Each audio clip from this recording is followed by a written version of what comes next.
I'm Reverend Phil, and I'm your host for Words of the Prophets. Where are our prophets now? Where are those messages God chooses to communicate divine revelation through? In the past, the Creator has sent prophets like Abraham, Siddhartha, Jesus, Muhammad, and many more.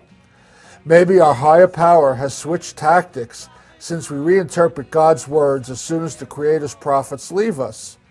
Could it be that Spirit talks to each one of us individually and we haven't learned to listen? On Words of the Prophets, our modern prophets show us how to find the internal prophet that is the I Am, and we discuss the application of spiritual principles in all aspects of our lives. Love and light, everybody. I'm Reverend Phil, and I'm your host for Words of the Prophets. Today, my guests are Bob Hicks, who is the state coordinator for the Association of Research and Enlightenment. From here on in will be referred to as ARE. And that's Bob on the far right. And in between Bob and I is Dan DeMar, who's also a long-term ARE member and is a current board member of the ARE. And for those of you who don't know what the ARE is about, you're going to find out, but I'll give you a hint. Edgar Cayce. So today's topic is Fruits of the Spirit, and this is a line from a reading given by Edgar Cayce, reading number 938-1, part of which reads as follows. For life and its expressions are one. Each soul or entity will and does return or cycle, as does nature in its manifestations about man, thus leaving, making, or presenting, as it were, those infallible, indelible truths that life is continuous. And though there may be a few short years in this or that experience, they are one. The soul, the inner self being purified, being lifted up, that it may be one with the first cause, that first purpose for its coming into existence. And though there may be those experiences here and there, each has its relationships with that which has gone before, that is to come. And there has been given to each soul that privilege, that choice of being one with the creative forces. You know, guys, this thing's going on forever. We're going to stop. Anybody who wants the rest of this reading and you can't look it up, give me a yell and we will be happy to email it to you. But basic to say, I mean, it's about the oneness, and everything we do has purpose and meaning. And it's too lengthy, and I should have known better than to choose something this long. So what I want to do, maybe we should even start. I was going to start off with your stories, but maybe, and just feel free to jump in on top of each other. Okay. Who was Edgar Cayce?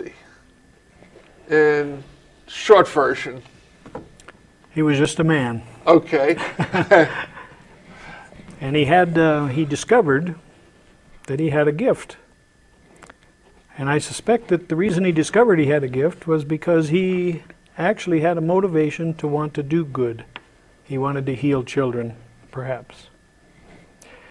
And as a result of that, his whole life became geared towards that until one day he lost his voice.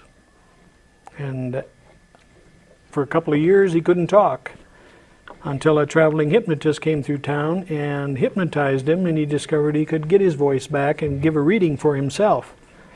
That's when he first became aware that he had these gifts. So it can creep up on you. If I recollect correctly, didn't it really start when one day he fell asleep on one of his textbooks, didn't study for the exam, but fell asleep on it and aced the exam the next day? That was also something that one of the qualities he had, yes. That was a part of it, and that's when he learned that he could read a book in his sleep. He was having trouble learning, I believe spelling, wasn't it? He was having trouble learning his spelling, and he asked his dad if I could just sleep on it a few minutes. He laid his head down on the book, and when he woke up a few minutes later, he could spell every word and tell you what page it was on. So he learned that, and he used it later to become a bookseller. And he learned he went to work for a company that sold books, and he memorized their entire line within a few hours which amazed everyone. So let's roll it up a few years, and he got into readings, and there's I think about 14,500 readings, and that's not really fully describing it. A reading could be anywhere from 2 to 3 questions. I've seen some that are over 100 questions in a reading. Yes. So there's a vast volume of material that's been covered. You want to elaborate a little bit further? Yeah, there are 14,000 readings, more than 14,000, and they covered 10,000 different subjects.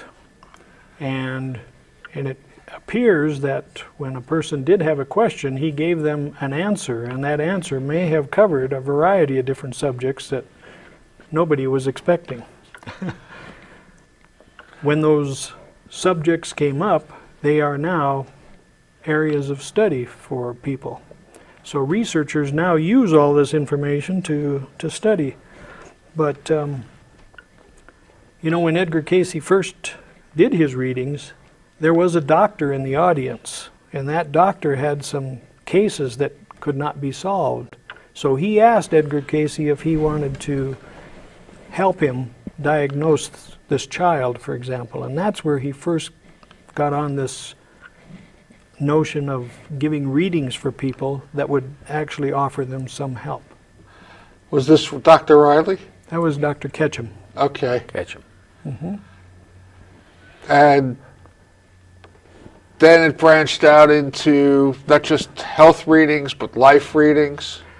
Yes, what happened is there was a couple of Jewish brothers, the Blumenthal brothers, that actually did very well in the stock market, and one of them was very interested in this esoteric information that came through Edgar Cayce.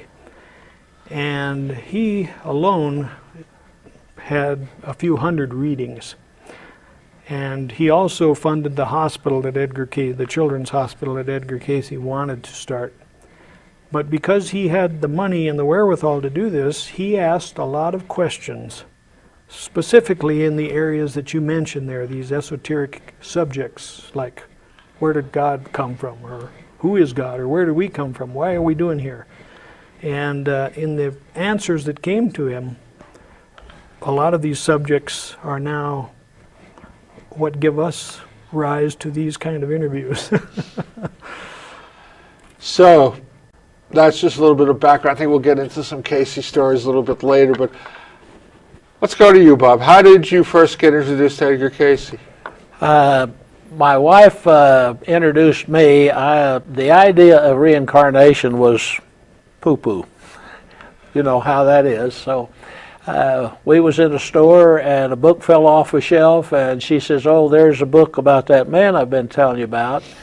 We bought it, took it home. I read it before she did and became intrigued with the possibilities. The thing that interested me most, I believe, is the spiritual part and how to live your physical life and really enjoy it and live life to the fullest. And those are the things that I have gotten out of the books that I have read. Which book was the first book? The first book was by Jess Stern, The Sleeping Prophet. Sleeping Prophet. And of course it led me into, since then I've read a few hundred books with his philosophy and his theory, research by other people.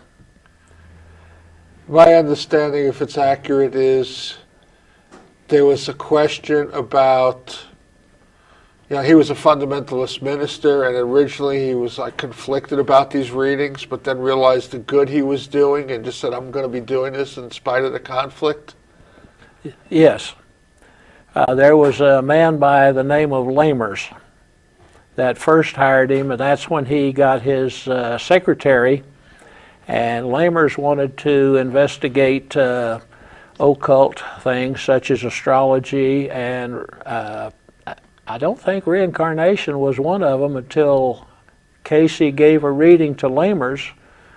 And at the end of the reading, Cayce in trance said, you haven't asked the most important thing yet. And that was what the previous life, how the previous life aspected his present life and how it aspected the astrological reading. That must have really been an interesting experience. Must have been. How about you, Dan? How did you come across? Well, I was one of those children who was born into a strange land, and I never really felt comfortable. From the time that I was first born, I wondered what the heck I was doing here, and I didn't fit, and I always wanted to fit, but I just couldn't gather the right information for some reason. After I grew into my 20s, it became a little bit easier for me to deal with things, but one day my mother read a book and she started believing in reincarnation. And so my brothers and I thought she was going senile. We talked to my dad and thought we were going to have to put her away or something. And she said, so she kept talking about it, and one day I just asked her, well, why don't you give me the book and let me read it, and I'll prove to you where you're wrong. Well, she gave me a book by Jeffrey First called, and it was about the Edgar Cayce information, and it was the story of Jesus. And I read the very first sentence in that book, and everything in my life fit together. The puzzle came together instantaneously. What was the first sentence? The first sentence was a question that was asked of Edgar Cayce, and it said, when did Jesus know he was to become the Savior of the world? And the answer was, when he fell in Eden. Okay. And that just made perfect sense to me. I suddenly realized the whole picture. And from that day on, I've been going and blowing, so to speak. That's fascinating. Did you have problems reading that first book? Because, I mean, that of my experiences is one of the most heavily, like this opening. I mean, it's deep and heavy in quotations. A lot of the other books have less readings and more interpretations, but this one was really like volumes. Did you have a hard time with that? I did not. I felt very comfortable with the information, the way he spoke, and all the notions that were given through his readings. I just felt at home. I felt unhome in real life. I hear you. So. Because I had that same reaction to that book, and that was actually the first book I had read. I might as well throw my little story in here too. I first got acquainted with Edgar Cayce. My second wife was a member of the ARE, and she was part of study groups. I mean, she was partaking in the workshops, like the Dream Study Group workshop. You know, chart your dreams, and there was a health one she had did. They would do. I don't know if they still do that a lot at the ARE. They do a lot of research projects, and she was part of them. It was a Friday. She had gone to her aerobics class, and the way it was told to me, when she came down from one of the movements, she snapped something in her ankle, and it was heard over the music, and like everybody stopped. And she worked for a chiropractor at the time, and they took her there, and he said, you know, you're too swollen to x-ray. Here's some, you know, crutches, and we'll look at you Monday, see how it looks Monday, see if we can x-ray it. So she came home, and that's why I said Dr. Riley before, because that's the one I was most familiar with. She had the book on the shelf, Natural Healing Through Drugless Therapy. And she goes, there's something in here I got to do. And we pulled out the book, and she found it, and it was about a apple cider vinegar pack that she put on her ankle, and she slept with it for 3 nights. Monday morning, she walked on her own without crutches. I mean, the swelling was still a little bit, the discoloration was still a little bit, but she just walked over to walked to the doctors, handed them the crutches, and I'm fine, you know. And I was like, oh my. So somehow the first book I came upon was the Cayce book, and I struggled with it.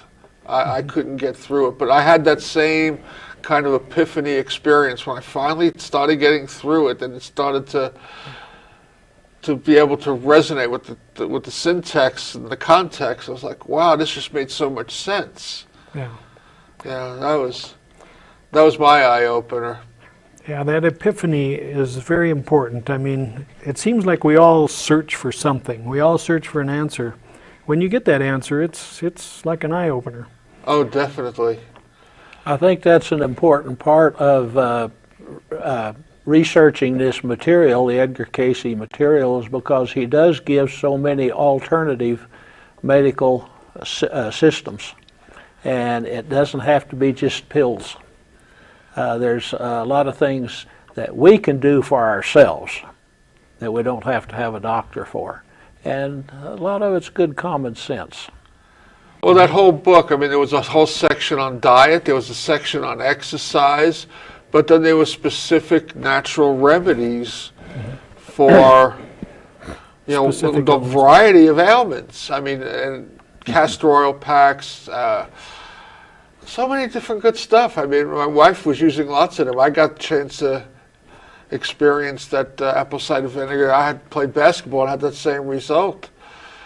Is my memory accurate? Wasn't Edgar Cayce sued by the Attorney General of New York State as a practicing medicine without a license or something like that? And yes, he was. And he was the only psychic ever to be found legitimate in the court of law in the United States? So far. I think there was a story like that. I think he made a demonstration, didn't he, Dan? Do you remember what that was?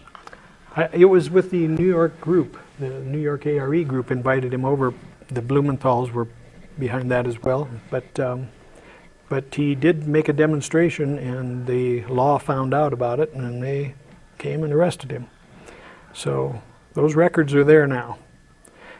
When he comes back in the future, which he purported in one of his readings that he would do, Yeah. maybe he'll discover those records and give some substantiation to reincarnation.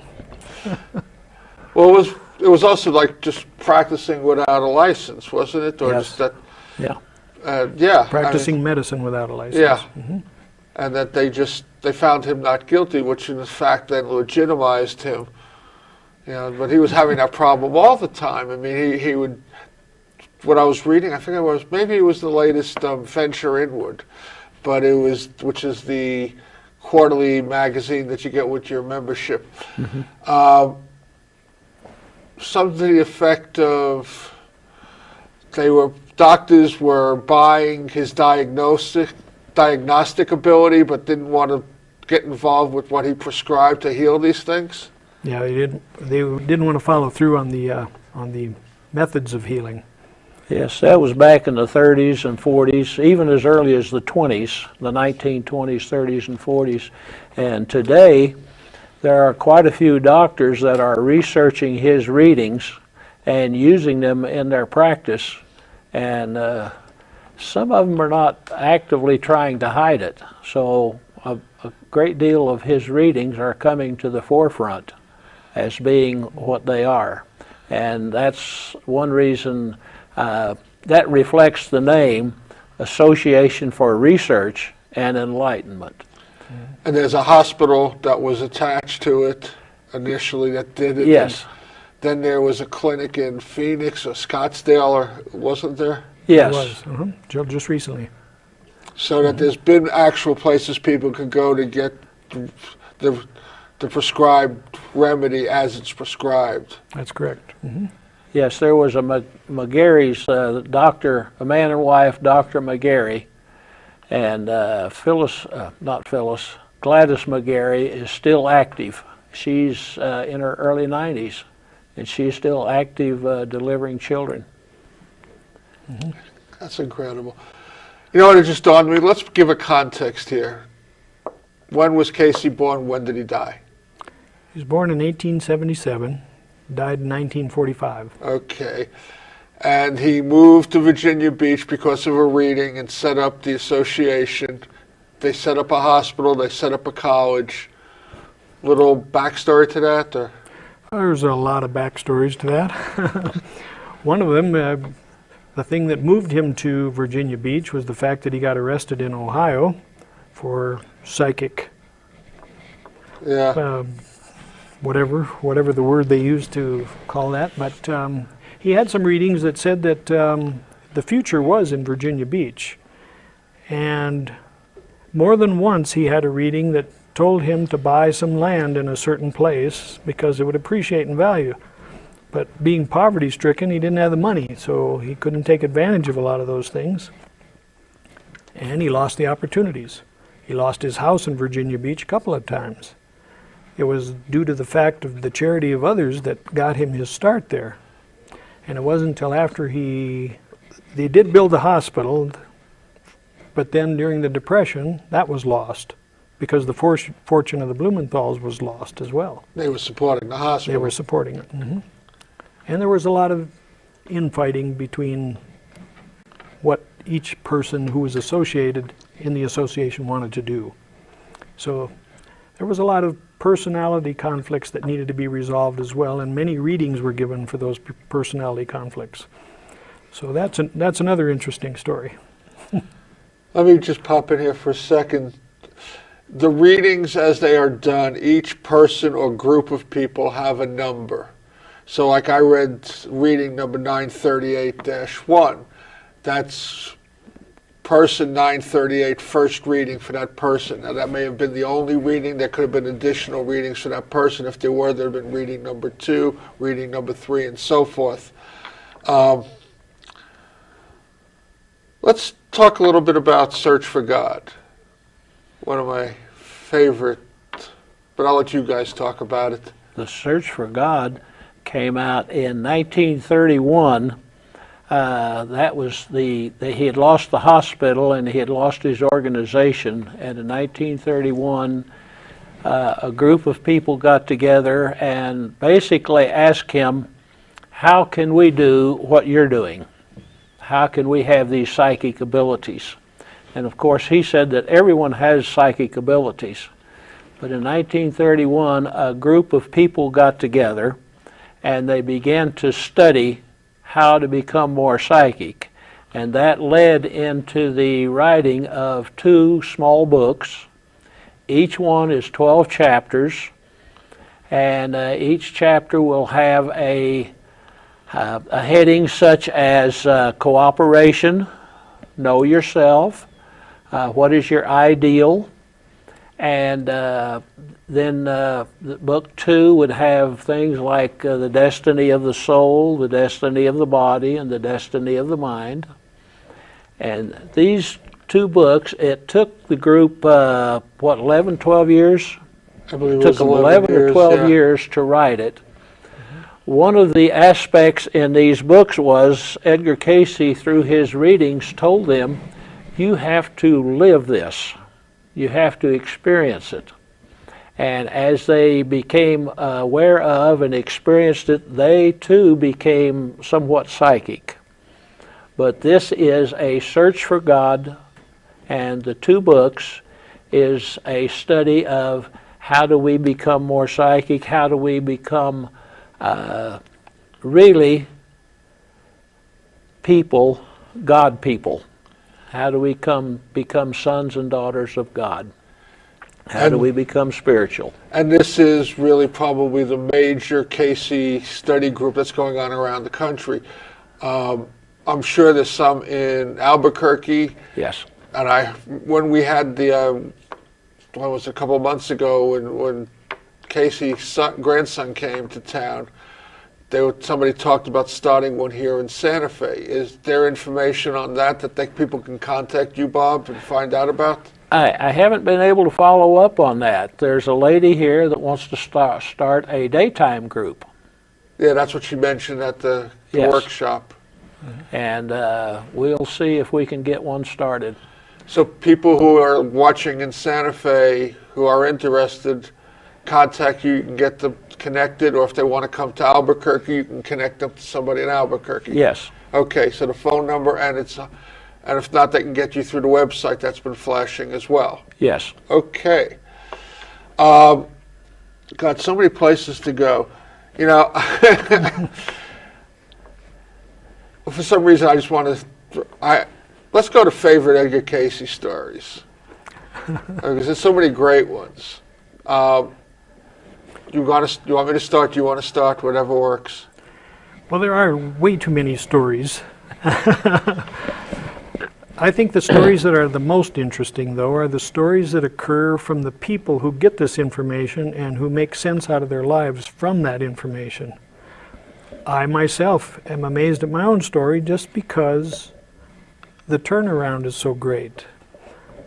Those are the stories that I like. Now, Edgar Cayce, he had to undergo those same kind of stories because he never heard any of his readings. He never heard any of the information. That's a good point to make. He was always in a trance. He was. Maybe you want to elaborate a little bit on that. Yeah, it was a self-induced hypnotic trance. He just found he could do it, and he did it. And so his wife and his secretary became the conductors, and they regulated the kind of questions that came so that, that they wouldn't hurt him, because sometimes in his readings he would wake up and he would ache and he would be upset. And it had to do with the kind of information that came through him. If you were looking for information to beat the stock market, probably made him ill. But if you wanted to heal something, that was the kind of information that came through him, and he was okay with that. So it's just fascinating, all the different things that occur, and although we don't know why, that's what the research portion, like Bob had said earlier, is about. Well, if memory serves me, the way he described the process, when he went into trance, he would be given a name. He didn't even need a location. He just was given a name. And then he would go to a huge library where there was this little old librarian, and it was the Akashic Records. And he would say, I need the book for, Tom Jones. And the guy, okay, here's Tom Jones's book. And so one of the things that was an outgrowth of this is that there was never documented that he ever gave a reading to somebody who didn't exist, because a lot of the readings came by mail. And there were times he'd come back and say, I can't find this person. Mm-hmm. Which is just another, to me, speaks to the level of the gift that this gentleman had. Exactly right. There's one case where he was giving a health reading for a person, and he gave a concoction that had to be mixed up. And he said, the only place you can get this is in this apothecarian's place. Look up on the third shelf. And so they looked, and they didn't find it. And so they came back, had to do another reading. And he says, yeah, it's, I don't know what the substance was, maybe oil or smoke. Yeah.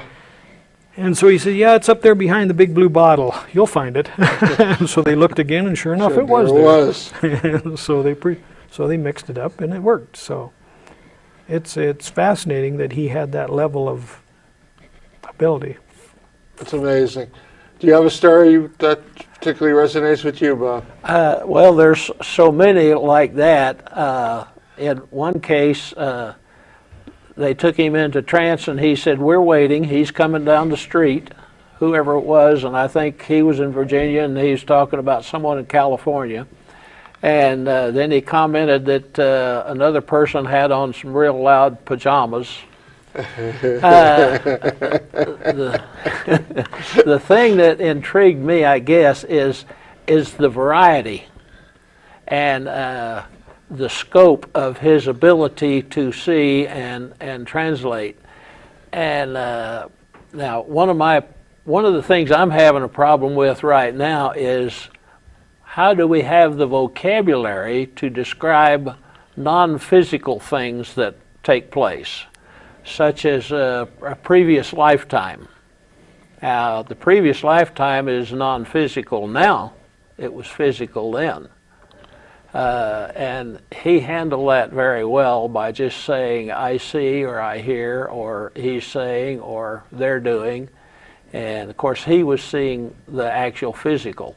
But then when he went into ancient history, and he went into Lemuria, and he went into Atlantis, and he went into ancient Egypt, and he told stories about what happened and how it happened and why it happened. It all just intrigues me so much. And that's why I've read a few hundred books. As a point of clarity, if I am accurate, there is no book written by Cayce. There were books written about his readings by other people who went in and did research which at the beginning was just going to his secretary Gladys, who had a photographic memory, and said, "Where do I find this?" And she just rattled off reading numbers. They were all in binders on shelves. That's correct. So the books, you're not going to find books by Edgar Cayce. You're going to find books by people who have researched the readings that Edgar Cayce gave. And Yes. yeah, there's hundreds of them, but there's none of them have hold Edgar Cayce's name as the author. That's correct. He didn't write them himself. But let's bounce here a little bit.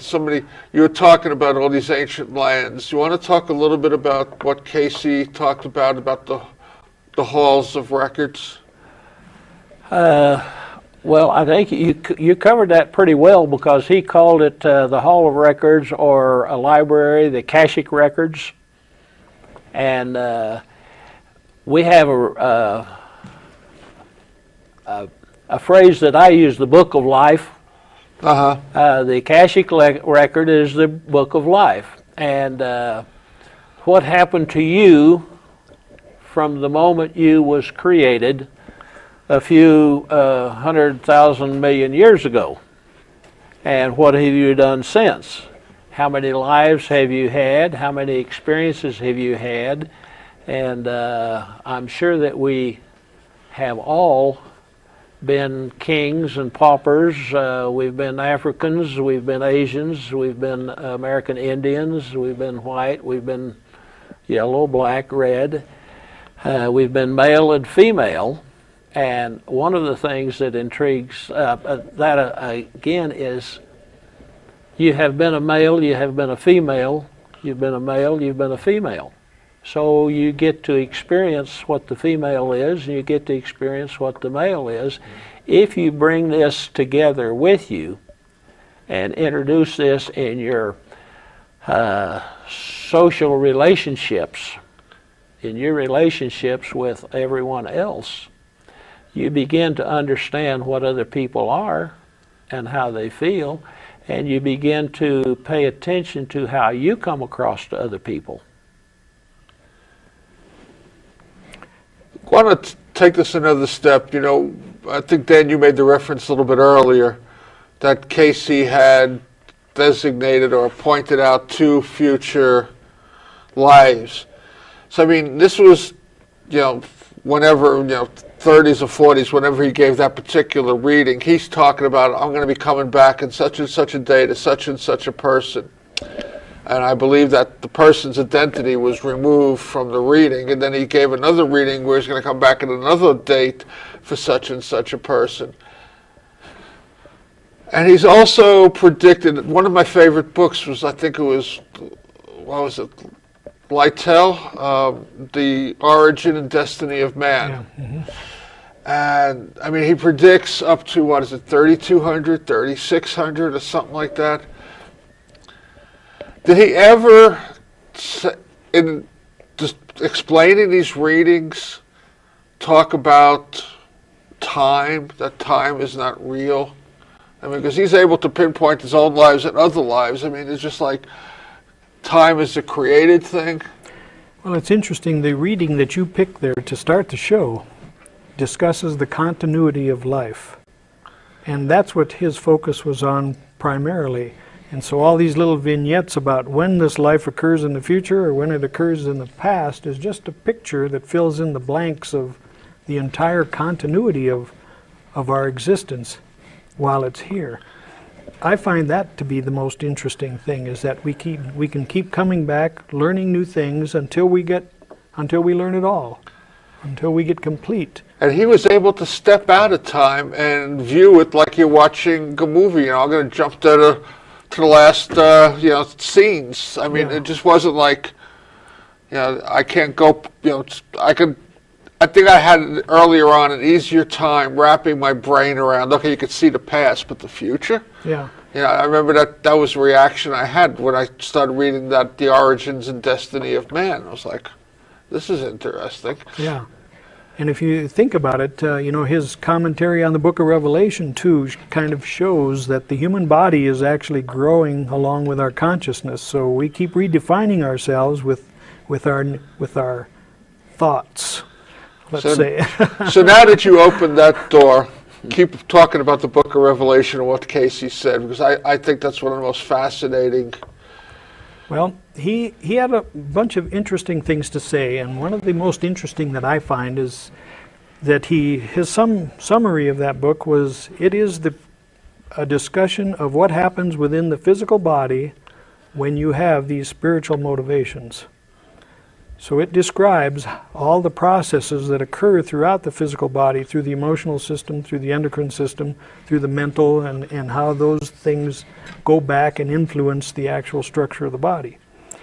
So, and they're all couched in this symbology, the four horsemen, the black, the white, the pale horse. Yeah. And those are the things that rush through your system.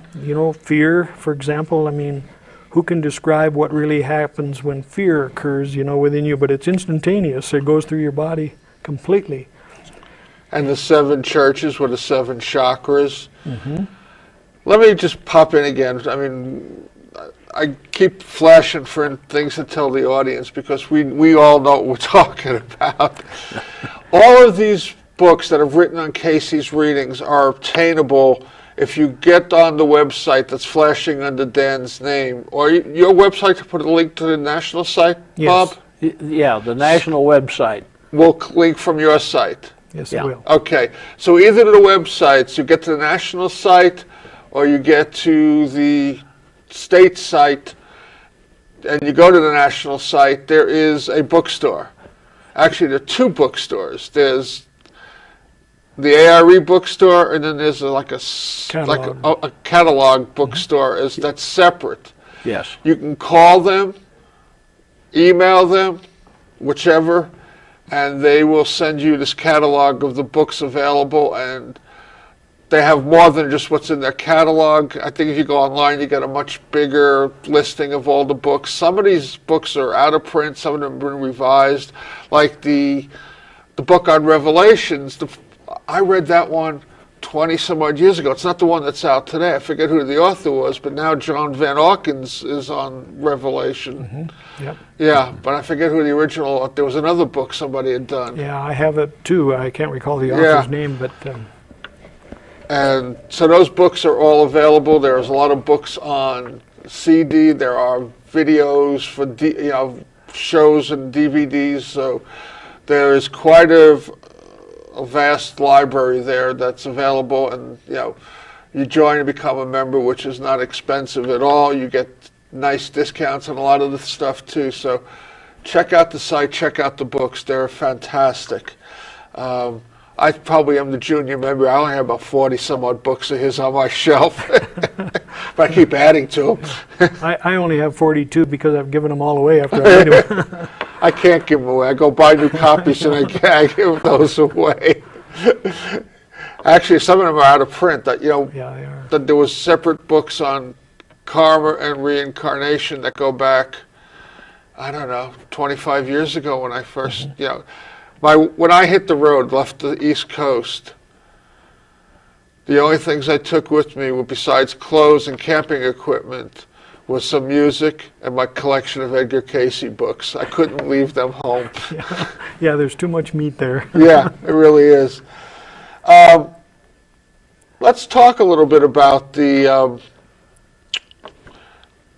karma and reincarnation and how Cayce kind of described that. Reincarnation is it seems to be like again, if I refer back to your original reading that opened the show here, the continuity of life. According to Edgar Cayce, we don't just get born into different families as we go along and get thrust into new experiences. We actually make those choices before we come here. So the soul has a knowledge of where it came from. It may have forgotten quite a bit of it, but because that knowledge or that memory is there, the soul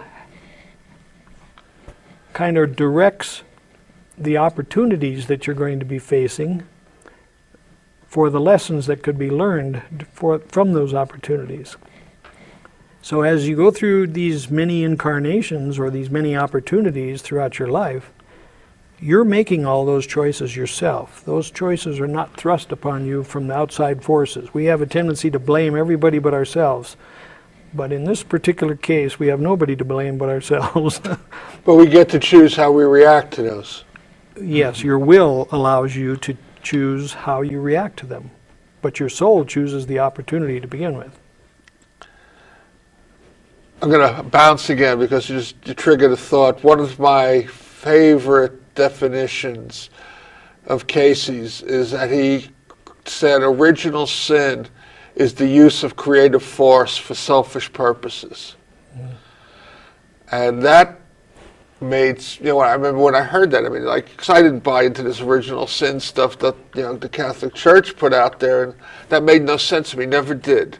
And when I heard that, I said, yes, that has meaning. That has force behind it for me,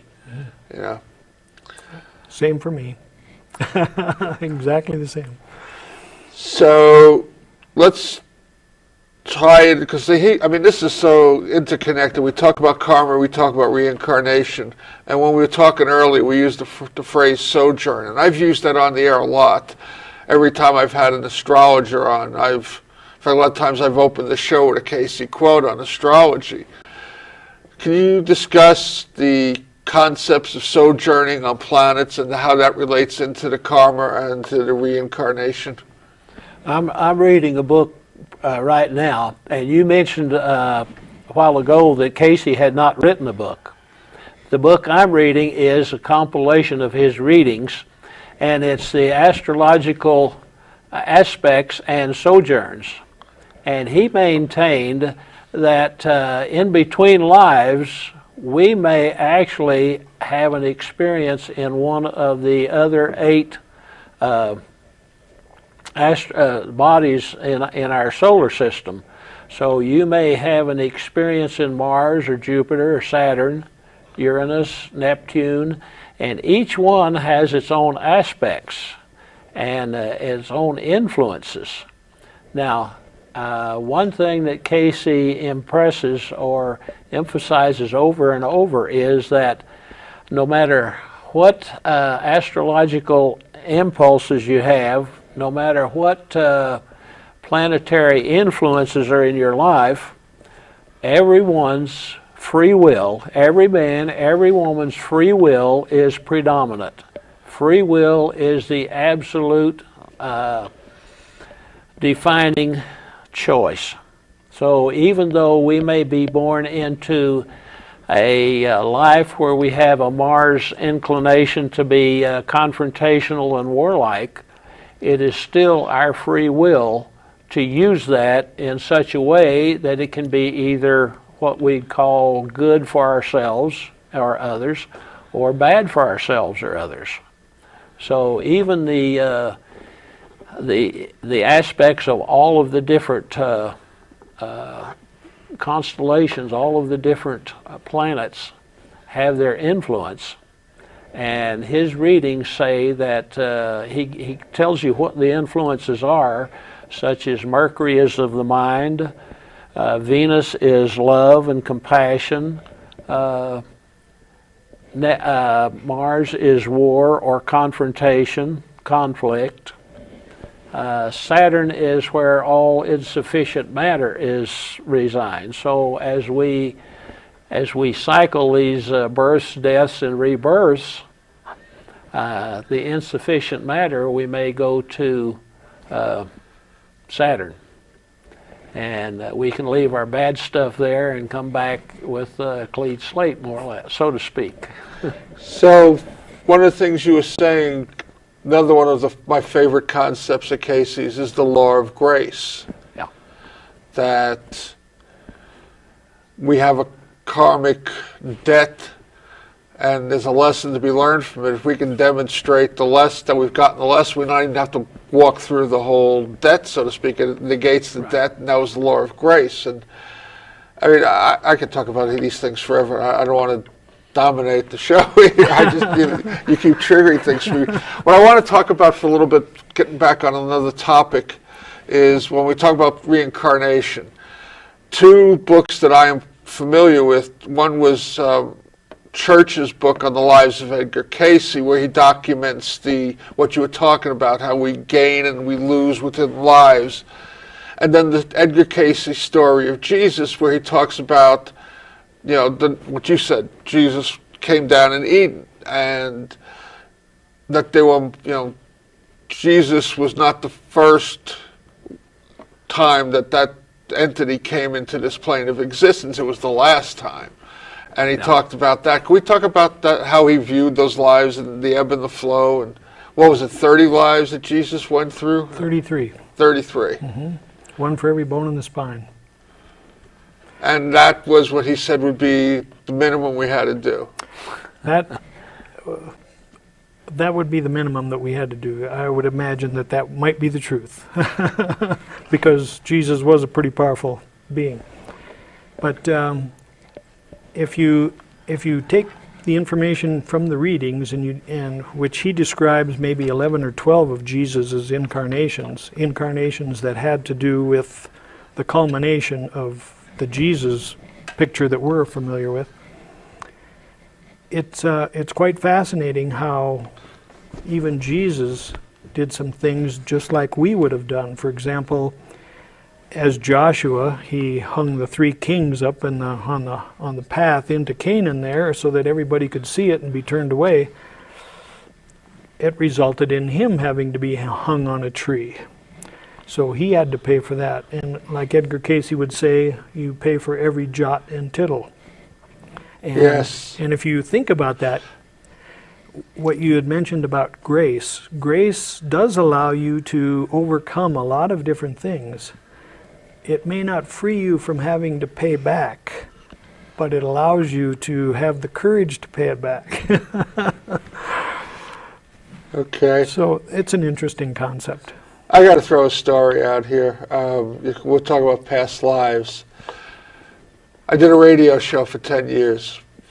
I had a friend of mine, just been on the show recently, who was a big believer in the teachings of Emanuel Swedenborg. And Edgar Cayce is my guru. And we'd dicker back and forth about, my guru's better than your guru kind of stuff. And then one day she was like, we were into this, and I said to her, it's more than just our kidding around with each other. That from the very beginning, I resonated with Edgar Cayce like I had never resonated with anybody before. And I said, it wouldn't surprise me if at some prior life I had walked with the spirit that was Edgar Cayce, because this is something that was always there from the minute I got introduced by my wife. So she says to me, do you want to find out? Okay, how do we do that? So she connected me up with this woman who's a psychic in Austin. In fact, she's going to be here in the middle of June as a guest. She's going to be in town. And she was a channel, and is a channel for the Abraham group, the same group that Esther and Jerry Hicks channeled. Mm-hmm.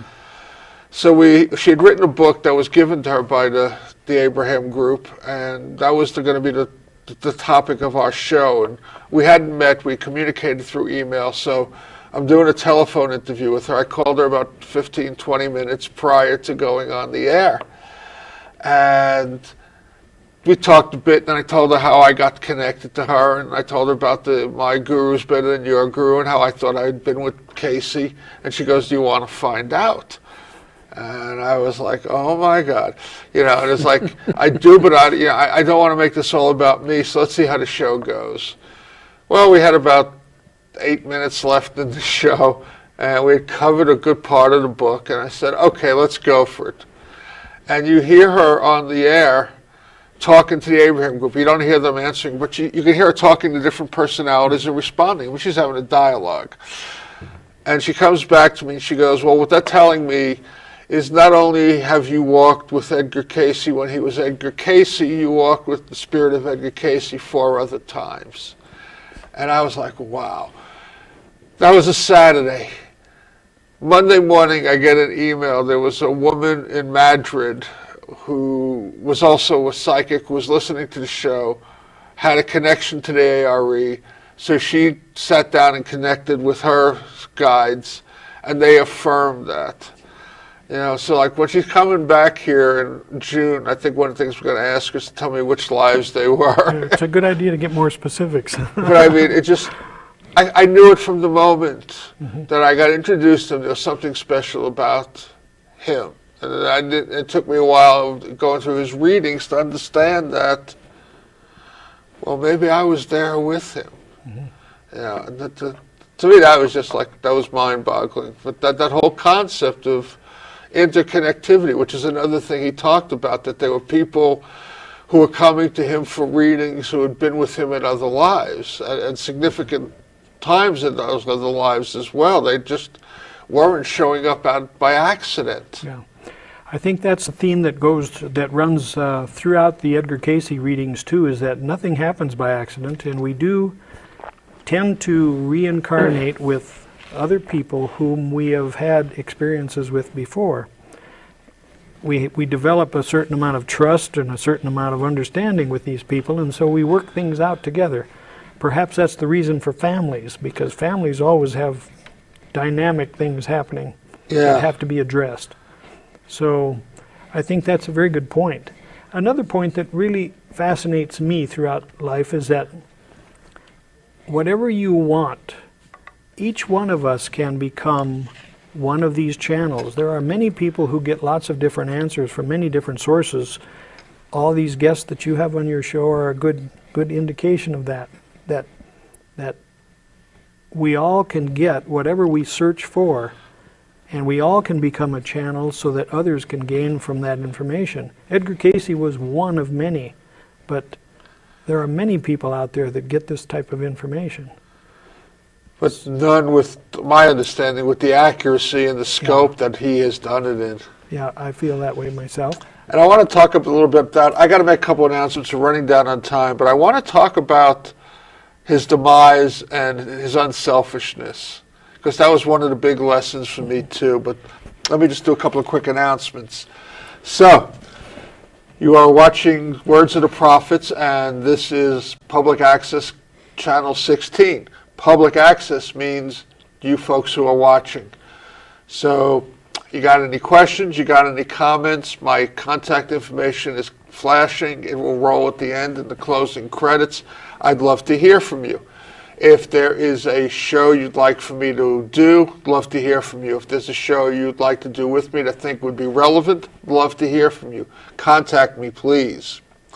Also, just want to let you know that I am a spiritual counselor. I combine the spiritual power of healing with a little bit of the therapy model. I don't totally buy into the therapy model. It's really very difficult, if not impossible, to solve the problem with the same instrument that creates the problem. And that's what Spirit's here, to take us to another plane, which I think is what Cayce said. When the more spiritual we get to a higher plane of existence, where different laws govern us than the ones that govern us and we're more physical. Anyway, I work on a healing through Spirit, and I have some techniques I use with my clients, and my services are by donation only, so if money is tight, don't worry about it. God does take care of me. It doesn't have to be through you.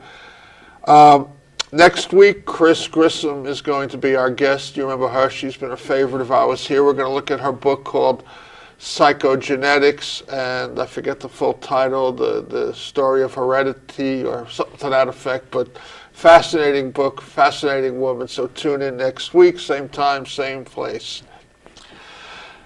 So, two things I touched on, which one of the lessons I've always had. We only got a few minutes to cover it, but Cayce never tried to get rich on his readings. Cayce was totally altruistic, and if I remember correctly, what was it, in the biography by Herman Brough, he talked about how Cayce had given himself a warning to cut back on his readings, but he became so popular and some people needing help, he picked up on his readings, and it was actually turned out to be his demise. That's correct. That's selflessness. That's part of what he taught. That's part of the message he always carried. There are some people who say if he did, he should have obeyed his own readings, and he didn't follow the instructions there. But I see it a little bit differently myself. I think that because there were so many people who had needs, if he didn't use that gift to help those people, that would have probably been worse for his psyche than for him not to follow his own readings and curtail those activities. But it was during the war that this happened. You know, during the Second World War, there were a lot of people who wanted to know what happened to their sons and daughters, you know, overseas. They wanted to know if they were alive. So there was a terrific need by all these people to have these readings. And I agree with you. I think Edgar Cayce's selflessness in giving those people what they needed was far more important than what he needed.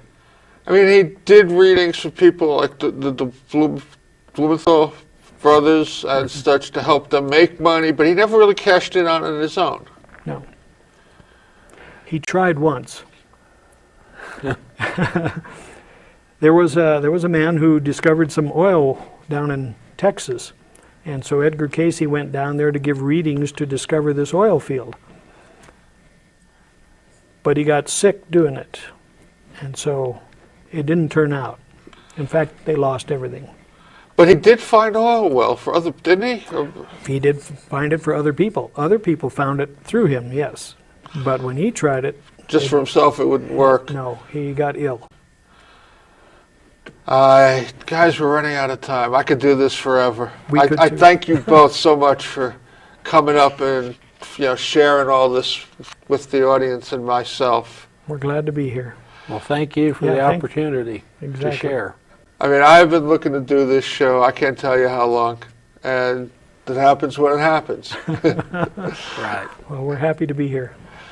Thank you both for coming. Yep. So if you need the contact information, if you haven't gotten their contact information, contact me, put you in touch with either one of them, the state site or the national site. And just to let you know that what we're talking about here is oneness.